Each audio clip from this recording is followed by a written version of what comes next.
I want to ask you, especially before you go, about abortion. You've made headlines on that topic lately. You're not the only one. Kanye West, or Ye, talking to our Tucker Carlson this week, had this to say.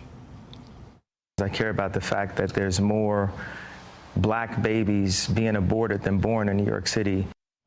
The most recently available data from New York City's Department of Health seems to support what he's saying there. But more broadly, according to the CDC, about 38% of abortions were obtained in the U.S. by black women. The U.S. Census Bureau, though, says that just 13.6% of our population is black. Do you share Ye's concern that black Americans are disproportionately impacted, he says, by abortion?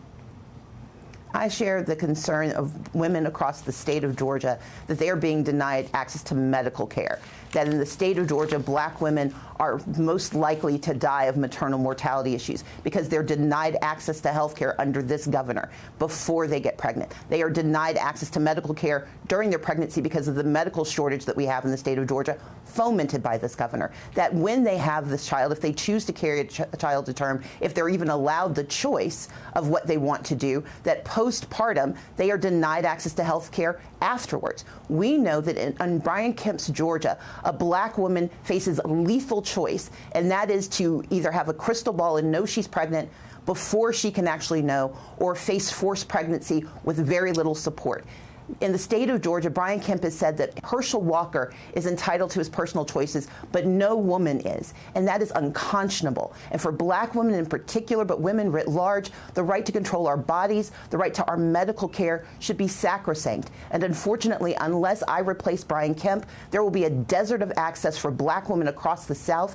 Georgia will be the only state, if I become governor, we will be the only state from Texas to South Carolina where women can have access to care. That's 56% of the black population of the United States centered in the South and denied access to life-saving medical care. And so I'm going to fight as hard as I can to protect the right to abortion, because that's how we protect the rights of women, and that's how we protect the rights of Georgians. Were you to become governor, where would you draw the line? 15 weeks, viability, 36 weeks? What's the limit? What I've always said is that abortion is a medical decision that should be made by a doctor and the woman, and that the point of viability as determined by a doctor should always take into consideration the life and health of a woman.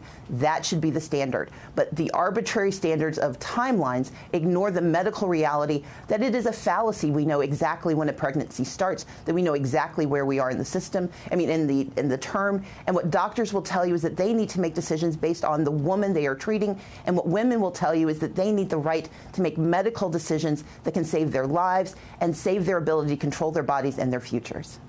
Leader Abrams, we thank you for the conversation this morning. We hope you'll come on again soon. I'd be honored to. Thank you so much.